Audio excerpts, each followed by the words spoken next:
গভীর রাতে বিশাল আকৃতির গাছ পড়ে বন্ধ হলো জলপাইগুড়ির চালহাটি রোড। এই মুহূর্তে গুরুত্বপূর্ণ খবরের দিকে নজর রাখছি আমরা। একেবারে ঝড় আর সেই ঝড়েই বিধ্বস্ত জলপাইগুড়ি, বিদ্যুৎহীন অবস্থায় রয়েছে গোটা এলাকা। পরিস্থিতি সামলাতে কোরিয়া অঞ্চলের প্রধান উপপ্রধান ঘটনাস্থলে। গতকালের রাতে ঝড়ে বন্ধ হলো জলপাইগুড়ির চালহাটি রোড। ঘটনাটি ঘটেছে মঙ্গলবার রাতে। জানা গেছে ওইদিন ঝড়ের তাণ্ডবে বেশ কয়েকটি বড় আকৃতির গাছ জলপাইগুড়ির চালহাটি দেবনগর সংলগ্ন এলাকায় পড়ে যায়। এর ফলে বিদ্যুৎহীন অবস্থায় রয়েছিল সেই এলাকা এবং রাস্তায় চলাচল একেবারেই প্রায় বন্ধ হয়ে যায় সেই এলাকায়। যদিও পরবর্তীতে বন দপ্তরের কর্মীরা এসে গাছ কাটার কাজে হাত লাগায় বলে জানা গেছে, তবে মানুষের কোনো ক্ষয়ক্ষতি হওয়ার এখনো পর্যন্ত খবর আসেনি।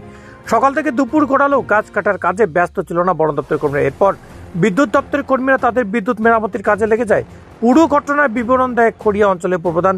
কি বলেছেন তিনি আমরা তার মুখেই শুনবো। এবং আরেকবার জানি রাখি আপনাদের, মঙ্গলবার গভীর রাতে বিশাল আকৃতির গাছ পড়ে বন্ধ হলো জলপাইগুড়ির চালহাটি রোড। দেখুন একবার কি বলেছেন তিনি, আমরা শুনবো তার মুখ থেকেই।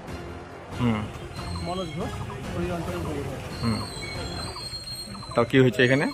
গতকাল রাত্রি 12টা 25 নাগাদ জানতে পারি যে এই দেবনগর বারোয়ারি কালী মন্দিরের সামনে মেন রোডে গাছ পড়ে, গাছের ডাল পড়ে, কৃষ্ণচূড়া গাছের ডাল পড়ে টোটাল রোড বন্ধ হয়ে আছে। ইলেকট্রিসিটির ট্রান্সফরমারটা শুধু ফুটে ভেঙে উল্টে পড়ে আছে। শোনা মাত্রই তো কালকে রাতে ফোনে যোগাযোগ করার অনেক চেষ্টা করছি অনেকের সাথে। আর ভোরবেলা সকাল 6টা নাগাদ চলে এসেছি এখানে এসে গাছ কাটার লোক লাগিয়েছি। ইলেকট্রিসিটি বোর্ডকেও ফোন করা হয়েছে, ওনারা আসতেছে। আশা করি এই সমস্ত এগুলো পরিষ্কার করে তারপরেই বাড়ি যেতে হবে। ঠিক হ্যাঁ,